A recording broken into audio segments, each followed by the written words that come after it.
Eastern Cape High Court in Makhanda has ordered Premier Oscar Mabuyane to dissolve the Makana local municipality and appoint an administrator until a new council is formed. The judge said the municipality had failed to provide services to the community and was thus in breach of the constitution. The Unemployed People's Movement took the municipality to court, arguing that it failed to manage its administration, budgeting and planning processes to give priority to the basic needs of the community. Democracy Works Foundation Executive Chairperson Professor William Gumede joins us now. Very good evening, Professor, and thank you so much for speaking to us. First of all, your reaction to the court judgment? I think it's essentially now, I think it's a good judgment. It really now forces accountability, because so far, communities across the country have really struggled to hold the state accountable, and especially at the municipal level, because, really at the municipal level, all the service delivery is supposed to happen. People protest all the time, but nothing happens. Yeah. So I think this is a historic, a very big historic judgment and pressing accountability and oversight. Is it precedent setting, though? It is precedent setting, absolutely precedent setting, because I think from now onwards, civil society groups, community members, citizens will know that they can, when the state fails to deliver and no one is responding to them, after many complaints, many demonstrations, that they can actually go to court and hold the municipality accountable, and that the court can actually fire a council. Now, a lot of people have, at least in reaction, pronounced this to be groundbreaking. So, as you mentioned, it's precedent setting. But what in particular do you believe is groundbreaking, beyond the fact that, and I should think that it should be normal that the citizens should be able to hold the municipalities' political office bearers to account? Absolutely, it should be normal, but our problem is we're really sitting with a system where councillors at a local level are really not accountable. And people march up and down, and really there's often, high levels of corruption, no accountability, people are ignored, their concerns are ignored, and so on. And I think this is the last resort, and for many people, I think, they will look at it and say, you know what, we will do the same thing. If municipalities are not accountable, we will take them to court so the court can fire them. The problem is also that even members of the community often goes to the local governing parties. And then they say, well, your members in the council are not accountable. And then even often, as is the case now in this case also, where even the local governing party ignored the pleas of their own members, ordinary members and citizens, to deal with, their members in the council. Now, I want to look at the fact that the UPM also listed about 15 other respondents, including President Cyril Ramaphosa. Do you think this is what made this particular finding, or brought about this particular finding? Was it strategic enough to that point? Because I'm asking myself, what is so different about the Makhanda municipality, which many other municipalities have failed in? We've not seen such actions and findings. What is different is their civil society as a group has come together. You look at a group of people, the unemployment group, you've got the ratepayers, which are two divergent groups of people. So people came together as civil society and citizens. Everyone, was been so tired of the lack of public service delivery that they then together actually went to the courts. Now in other municipalities, people protest, they destroy buildings, they protest, if nothing happens, but they haven't gotten this, this far. They haven't taken it from protest to say, now we've tried everything we can, let's go to the courts. And that's what makes this thing so different. I suppose it refers back to that cartoon which says that people don't know their own power, looking at the balancing scales between the elected government and themselves. Now, just looking at the judgment, the judge saying that the conduct of the municipality is inconsistent with the constitution. Let's look at some of the issues that she pointed out. And again, as I say, it should be an obvious one that municipality, a local government that doesn't deliver services to its people is contrary to the constitution. But let's just go through that with a fine-tooth comb. For example, every year, or late last year, the Auditor General gave, his audit report on local municipalities. The majority of municipalities have failed. People can't account for their money. There's corruption and so on. So let's go on year after year. But there's a constitutional obligation to look after money, citizens' money, to look after public money, not to be corrupt, to be honest, and to be accountable, and so on. So I think the judge, in that judgment, clearly looking at all of these issues, the broader issues, and to say, you know what, this has been going on for years, not only here, but across the country.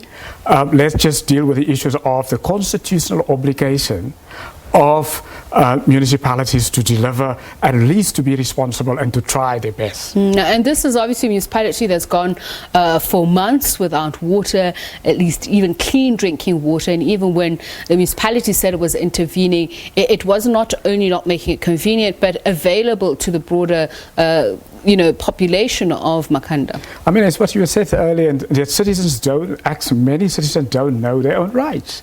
For example, I mean, we are going to get to a point where individual citizens, let's just take now this municipality, obviously because there's no water, somebody could have died, or somebody, and so on. So people should actually go to court in those kind of occasions and say, well, actually, this municipality has been so irresponsible, so corrupt.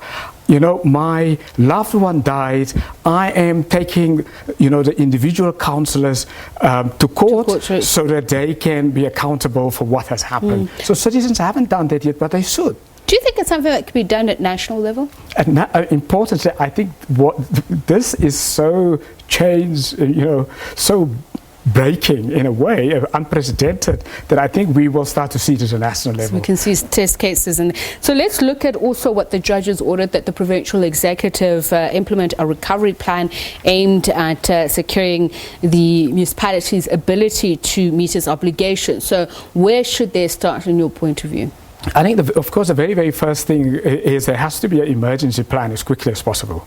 And the national government will also have to come in now to help.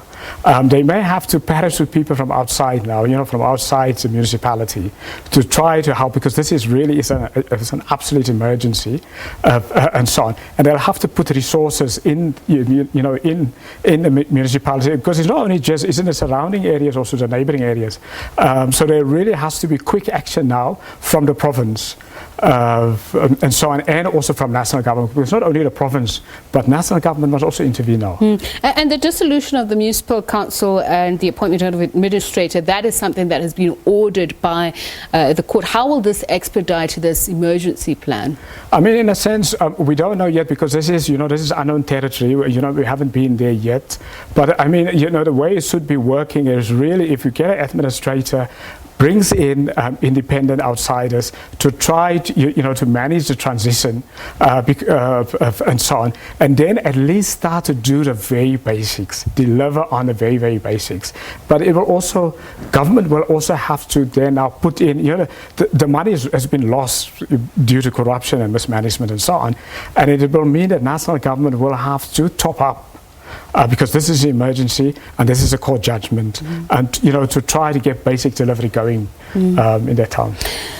Now, I want to talk about a temporary budget. How would you restructure what is already in place? What would you do differently? I mean, the first thing differently, our problems in the municipality is skills. Capacity. And the municipalities often, either there's employees appointed with no technical skills and so on. So really it would be go and look for the skills. And the skills are in the area. It's not that no one in the area have the skills. So bring in the skills on merit to do this. And the second thing is, get the systems right. And then also bring in the citizens and community to play oversight. Normally we think about oversight. What is oversight? I think also citizens often don't understand that oversight is also them playing an oversight. They walk down and they see, well, there is a municipal car being abused. That's oversight. You then complain, you lay a charge, you take down the number and so on. So we'll have to have citizens there now. They've gone to court, but now they have to play that oversight role. They have to be the eyes and ears really now of mismanagement going forward. I need to ask you a final question. This is also part of a bigger national problem. I mean, if we look at waste management systems, for instance, and also the problems with municipal demarcations, that play right into what's going on into Makhanda. How do you then fix that at a provincial government level, if it perhaps, seeps into another jurisdiction. Yeah. The bigger problem really is the way we've structured a municipality, because there's some municipalities should not be municipalities. Because, you know, they have no chance of getting any revenue because people are so poor there in those areas. Yeah? And so on. So you have your council there, but really you can't generate any revenue and so on. So, you know, some of these, what we call now municipalities, should actually merge with others and so on. And so, you know, some of them are totally unsustainable. So we'll have to start re-looking at it. I mean, you know, one suggestion, for example, what we could do, we could say perhaps scrap the provinces and then bring, you know, those provincial capacity to the municipal level. And the Eastern Cape is maybe a good example of that, because the Eastern Cape has been consistently struggling at both provincial level and municipal level, but more capacity actually sits somewhere at the provincial level. So maybe we have to consolidate and maybe use this example and say, let's think of scrapping the provinces. Of course, that's now another constitutional I was going to say, I know that's no, also straying to a political debate that is already on the table, especially from the governing body, and hopefully we'll get to talk to you about that. Thank you very much for your time and insights. Democracy Works Foundation Executive Chairperson, Professor William Gumede.